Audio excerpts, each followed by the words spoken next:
ओम शांति। आज 22 सितंबर 2022 की साकार रूप में चले हुए प्यारे बाबा की मधुर महावाक्य सुनते हैं। प्यारे बाबा बोले, मीठे बच्चे, जितना समय मिले सच्ची कमाई करो। चलते फिरते कर्म करते बाप की याद में रहना ही सच्ची कमाई का आधार है। इसमें कोई तकलीफ नहीं। प्रश्न, जिन बच्चों में ज्ञान की प्रकाष्ठ होगी उनकी निशानी सुनाओ। उत्तर है, जिनमें ज्ञान की पराकाष्ठा होगी उनकी सब कर्मेंद्रियां शीतल हो जाएंगी, चंचलता समाप्त हो जाएगी, अवस्था एक रस हो जाएगी, मैनर्स सुधारते जाएंगी। दूसरी प्रश्न, शिव बाबा की याद बुद्धि में यथार्थ नहीं है तो रिजल्ट क्या होंगे? उत्तर है, कोई ना कोई विक्रम जरूर होगा। बुद्धि इतना भी काम नहीं करेगी कि हमारे द्वारा कोई विक्रम हो रहा है। बाप का फरमान ना मानने के कारण धोखा खाते रहेंगे। गीत बजा है, आखिर वो दिन आया आज जिस दिन का इंतज़ार था। ओम शांति। बच्चों को खातिरी हो गई है कि बेहद का बाप आया हुआ है। श्री कृष्ण को बेहद का बाप नहीं कहेंगे। यह गीत तो यहाँ के नाटक वालों ने बनाए हुए हैं। महाराजा धीराज श्री कृष्ण के लिए कहते हैं, बाप कहते हैं, मैं तो नहीं बनता हूँ, तो बच्चों को बनाता हूँ। तो इन गीतों से भी कुछ ना कुछ अच्छा अर्थ निकलता है। बेहद का बाप गरीब निवाज जरूर है। जिस भारत को साहूकार बनाते हैं वह भारत अब गरीब बन गया है। भारत में ही उनका जन्म होता है और कहीं उनका जन्म गाया हुआ नहीं है। भले पूजा करते हैं कोई भी नेशन में, यह चित्र है, परंतु जन्म तो यहाँ होता है ना। जैसे क्राइस्ट का जन्म और कोई जगह है, परंतु चित्र तो यहाँ भी है ना। तो भारत को गॉड फादर का बर्थ प्लेस कहेंगे। मनुष्य तो कुछ समझते नहीं, वे तो ईश्वर को सर्वव्यापी कह देते हैं।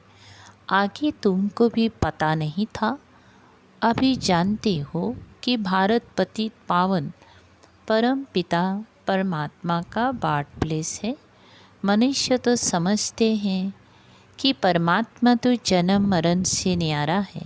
हाँ, मरण से बेशक न्यारा है, क्योंकि उनका अपना शरीर तो है नहीं, बाकी जन्म तो होता है ना।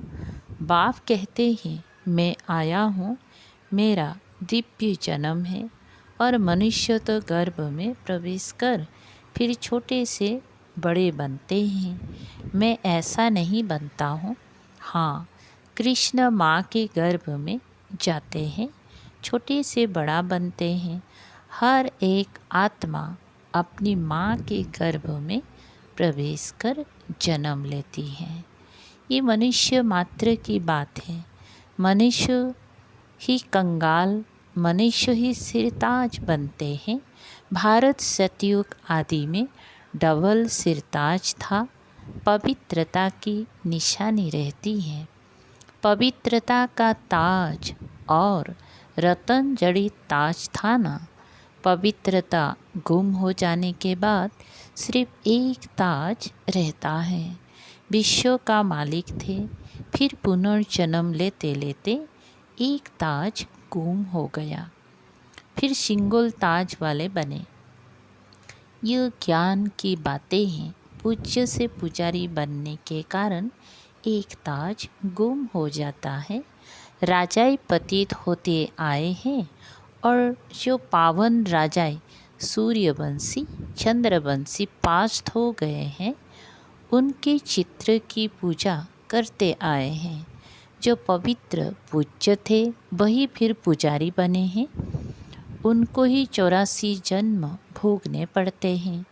जो भारत कल पूज्य था सो अब पुजारी बना है। फिर पुजारी गरीबों से पूज्य साहूकार बनना है। अब तो कितना गरीब है। कहाँ हेवन के महल थे, मंदिर के ऊपर भी कितनी हीरे जवाहरत जड़े हुए थे, तो वे अपना महल तो और ही अच्छा बनाते होंगे ना। अभी तो कितना गरीब है। गरीब से साहूकार अभी तुम फिर बनते हो। पुरुषार्थ तुम बच्चों को करना है। युक्तियाँ रोज बतलाते हैं। जितना टाइम फुर्सत मिले यह याद की कमाई करनी है। ऐसे बहुत काम होते हैं जिनमें बुद्धि नहीं लगानी होती है, कोई कोई में बुद्धि लगानी पड़ती है। तो जब फुर्सत मिलती है, घूमने फिरने जाते हो तो बाप की याद में रहो। यह कमाई बहुत करनी है। यह है सच्ची कमाई। बाकी तो वो है अल्पकाल के लिए छुट्टी कमाई। यह शिक्षा तुम बच्चों को अभी मिलती है।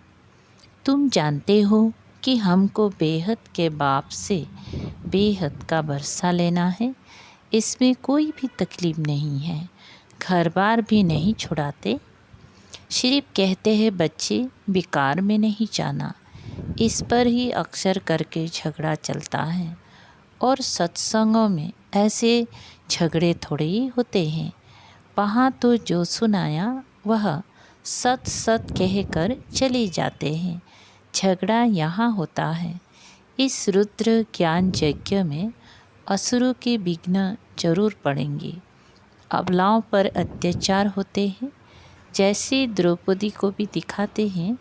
पुकारा है कि बाबा हमें यह नंगन करते हैं, इनसे बचाओ। बाप की तो शिक्षा है कि कभी भी नंगन नहीं होना है। जब एक रस अवस्था हो जाए तब ये कर्मेंद्रिय शीतल हो, तब तक कोई ना कोई चंचलता चलती रहेगी।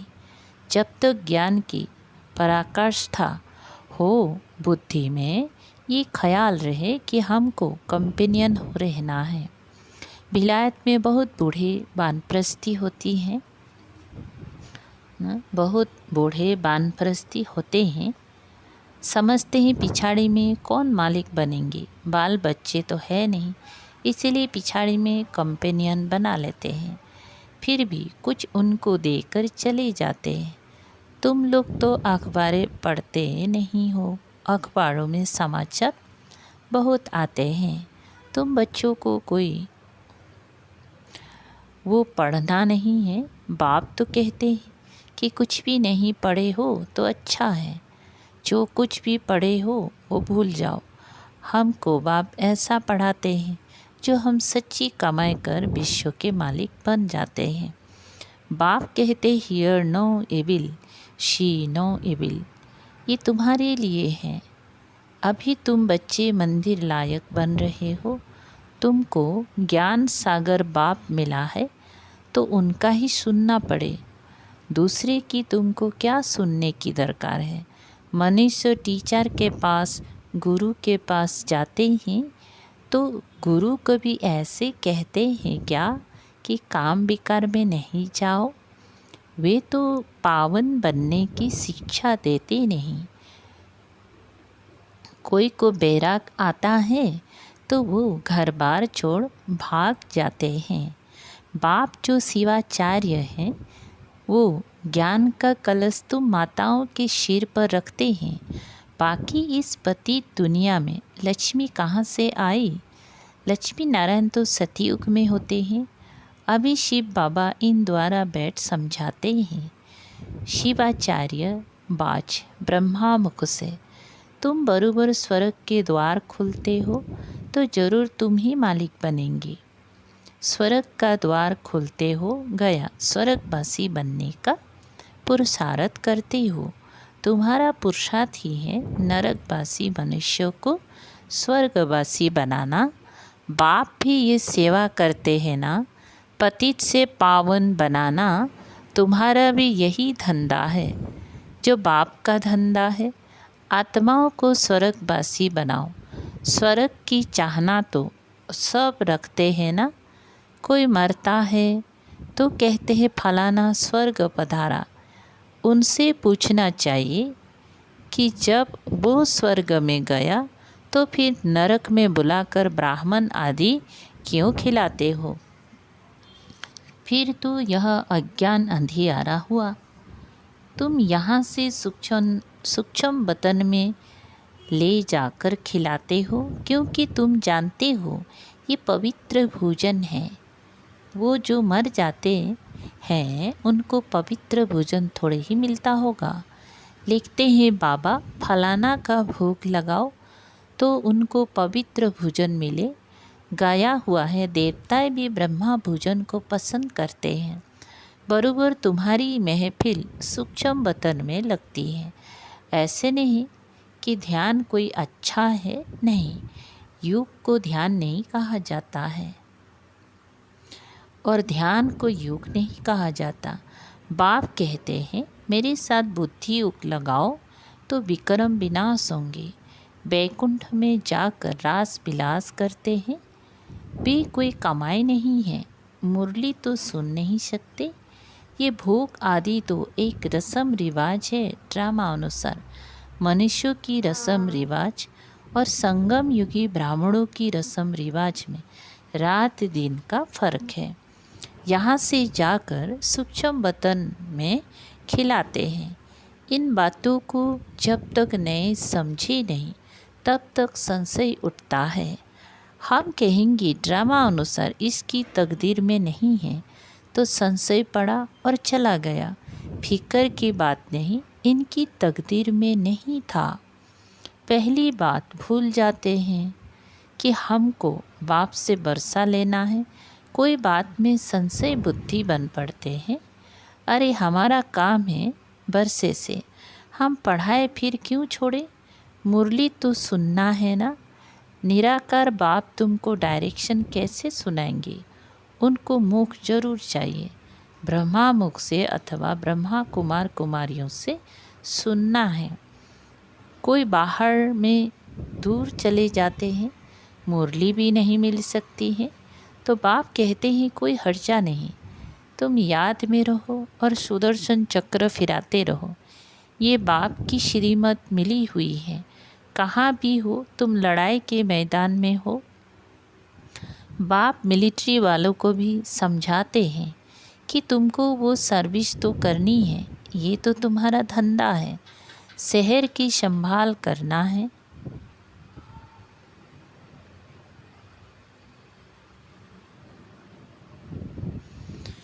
तुम पगार खाते हो, एग्रीमेंट की हुई है तो संभाल भी करनी है। बुद्धि में लक्ष्य तो बैठा हुआ है। बेहद का बाप स्वर्ग का रचयिता है। वो कहते हैं बच्चे तुम मेरी याद में रहो तो विक्रम विनाश होंगी।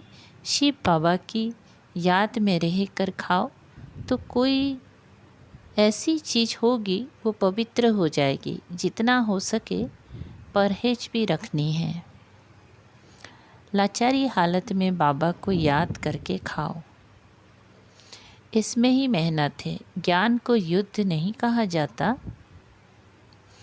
याद में ही युद्ध होती है। याद से ही विक्रम विनाश होंगी। माया का थप्पड़ नहीं लगेगा, देह अभिमानी नहीं बनेंगी। तुम अपनी को आत्मा समझो, तुम शरीर को याद करते रहते हो, आत्मा को भूल गए हो। इसीलिए पूछा जाता है आत्मा का बाप कौन है, उनको जानते हो। उनका नाम रूप देश का लिखो। उनमें भी वैरायटी लिखते हैं। कोई लिखते हैं आत्मा का बाप हनुमान है, कोई क्या लिखते हैं। कितना अज्ञान है। तो फिर समझाया जाता है आत्मा तो है निराकार, तुम्हारा गुरु तो साकार है। निराकार का बाप साकार कैसे होगा? समझाने की प्रैक्टिस पर सारा मदार है। और साथ में मैनर्स भी अच्छे चाहिए। बहुत अच्छे अच्छे बोलने वाले हैं, दूसरे को तीर अच्छा लग जाता है। खुद में मैनर्स ना होने कारण उन्नति होती नहीं। याद बहुत अच्छी चाहिए। कोई तो ज्ञान बहुत अच्छा सुनाते हैं, युग कुछ भी नहीं। ऐसे नहीं कि युग बिगर ज्ञान की धारणा नहीं हो सकती है। धारणा तो हो जाती है। समझो किसको हिस्ट्री ज्योग्राफी सुनाते हैं, वे तो झट बुद्धि में बैठ जाएगा। बाबा की याद का कुछ भी बुद्धि में नहीं होगा। मांस मदिरा भी खाते होंगे, ये तो एक कहानी है। वो याद पढ़ना तो सहज है। हिस्ट्री ज्योग्राफी बुद्धि में आ जाती है। याद की बात ही नहीं, पवित्रता की भी बात नहीं। ऐसे भी बहुत है, शिव बाबा को याद नहीं करते तो विक्रम विनाश होते नहीं, और ही जास्ती विक्रम करते रहते हैं। इतना भी बुद्धि काम नहीं करती कि ये विक्रम है। फरमान ना मानना ये तो बड़ा पाप है।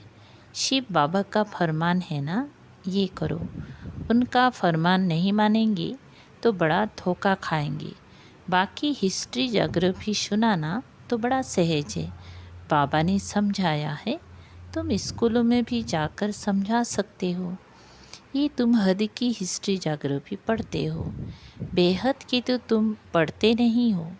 लक्ष्मी नारायण का राज्य बताओ कहाँ गया? सूर्यवंशी चंद्रवंशी डिनास्टी जो चली वो फिर कहाँ गई? उन्हों का राज्य किसने छीना?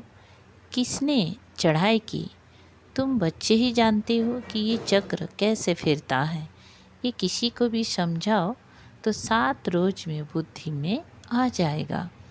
परंतु मैनर्स नहीं। ऐसे नहीं कि बेकार में जाने से हिस्ट्री ज्योग्राफी को भूल जाएंगी। सारी बात युग की मुख्य है। युग में ही माया धोखा देती है। तुमको सर्वगुण संपन्न यहाँ ही बनना है।